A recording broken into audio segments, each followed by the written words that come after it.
Hello everyone, this is the Underdoll, and as you can see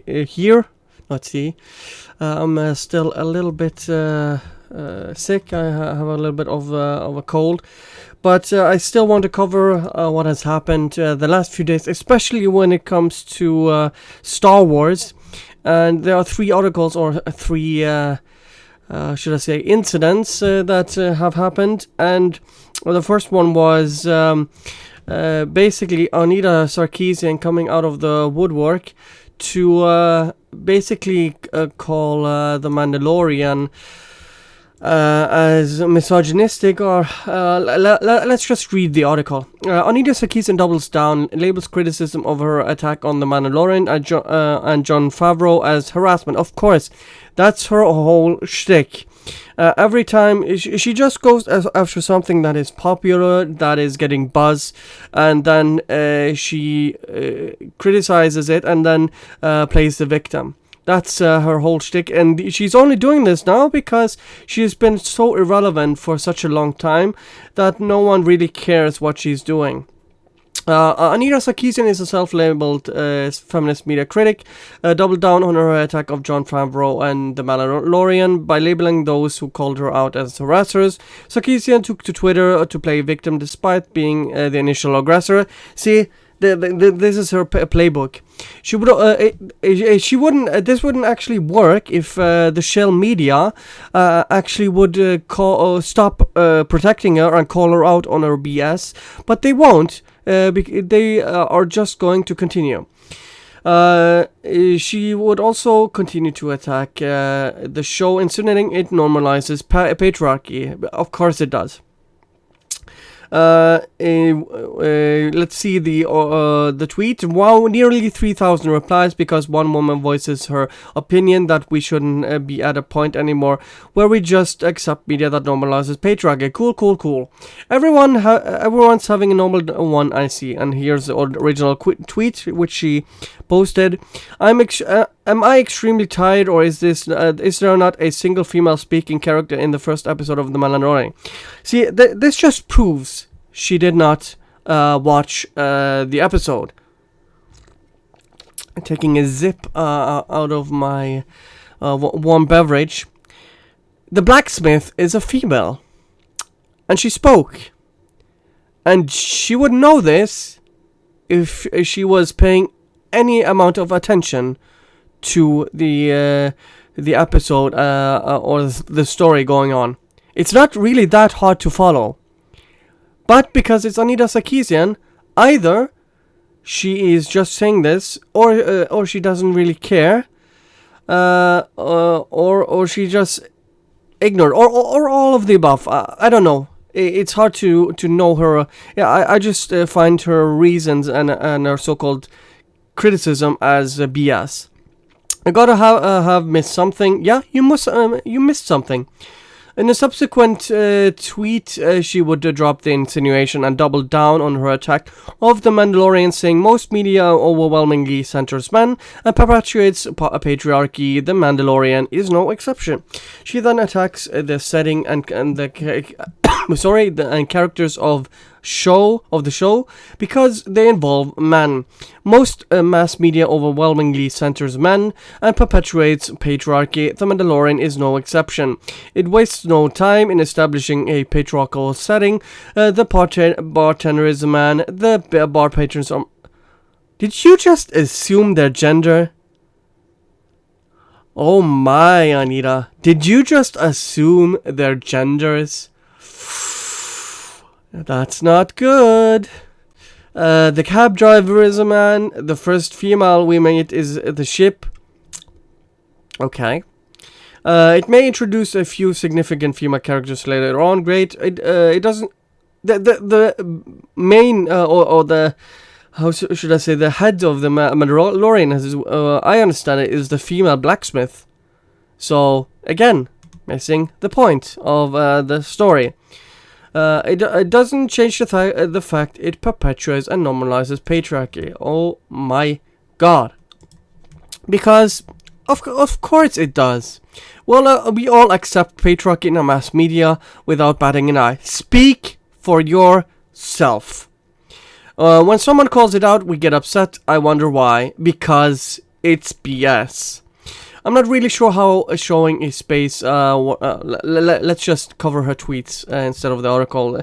This morning I woke up to 2.7 thousand replies, and they are still coming in. Well, you blocked me for asking you to promote a coding class, the free for girls, minority girls in Detroit. Asking you to retweet it and help support the program, and you blocked me. So you are a hypocrite. You block people, and not only disagreeing with me, but also trying to get you to support your cause and try to use your voice. So you are full of BS. These replies are a mishmash of no one cares, you're pathetic, you leave our precious toys alone, relax, good, women are dumb, etc, etc, etc. This is nothing particularly new, but it does offer us a moment to reflect on how online harassment is much more than a sensational headlines about death and, I don't know if I should, the R word. It rhymes with grape. Grape threats, it can also be aggressive dog piles of thousands of voices desperately trying to silence feminist and progressive perspectives. Well, you went to the UN and wanted them to silence mean words on the internet, so STFU. Now imagine this every single time you tweet or boo freaking who. Or several times a month for years on end. Now you might be thinking that they left dog piles too, and how is this different? Yeah. The cancel culture, C.K. Lewis, anyone who they've been trying to cancel the last few years, that's the left. That's the cancel culture. And it's ignore. Just popping out of my head. Now you might be thinking that, maybe you think I'm just mad because it's against my particular perspective. Yeah. That's exactly what it is. Allowing space to voice dissenting opinions is important, but there is a big difference between calling out oppressive and regressive ideologies and defending the status quo to the degree that it actively works to dehumanize the most vulnerable people in our society. TLDR, online harassment isn't just threats, it's never being given the benefit of the doubt because you are a woman. Bullcrap. It's because you spew stupid ideas on the internet and can't handle criticism. You are contradicting yourself in your own tweets. It's never being able to make a typo or a small mistake. That's not a small mistake. You're basically going after Jon Favreau and calling him a sexist. It's having 3,000 people actively trying to silence you because you have an opinion about a beloved TV show.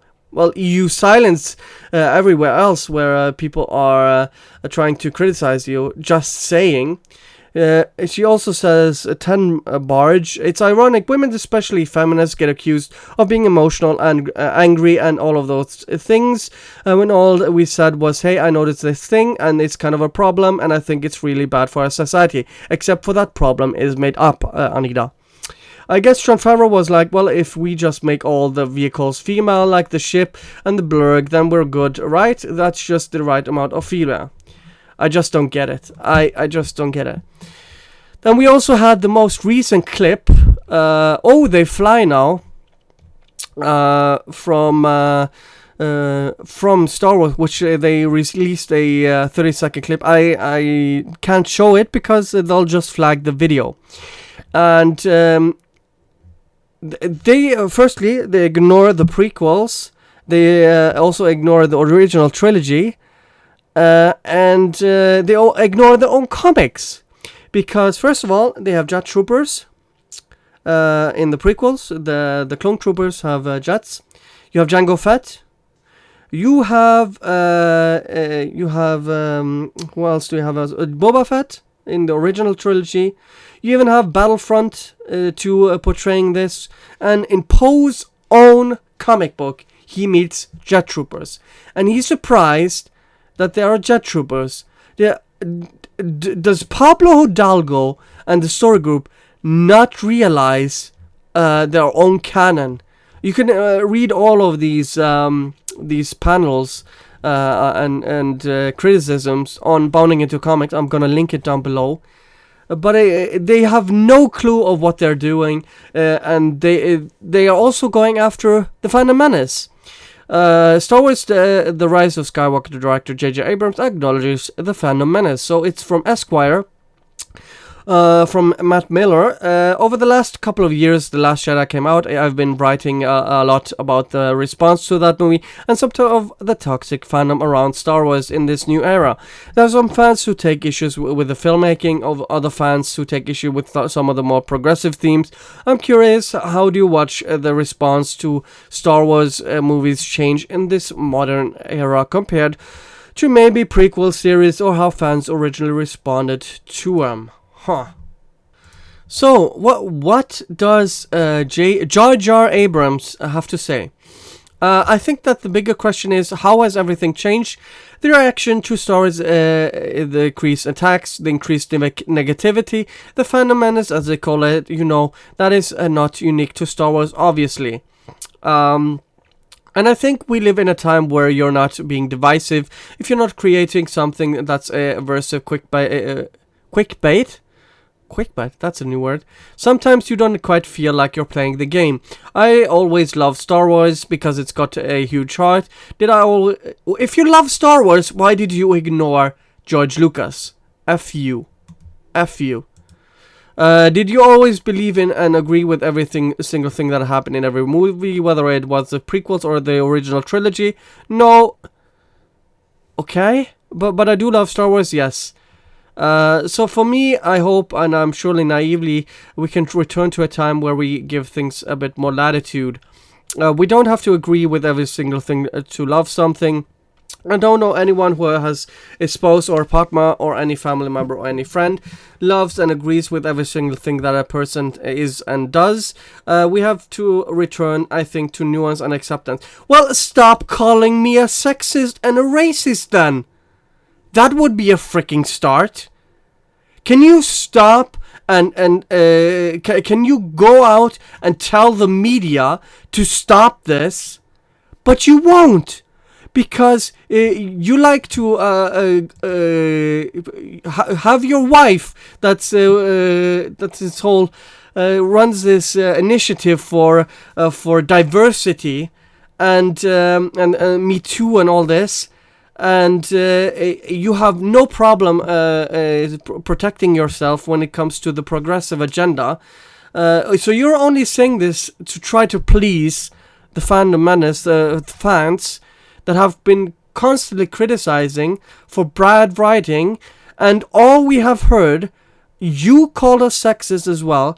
So Ryan Johnson has gone out, Chuck Wendig, Pablo Hidalgo, several of your writers and staff have gone out and bashed the fan base, and we're supposed to just accept it that you say I don't know anyone who has a spouse or a partner or any family member or any friend who loves and agrees with every single thing that a person is and does.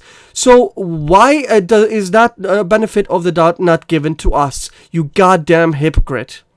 We have to return, I think, to a nuance and acceptance. Yeah, that would be great.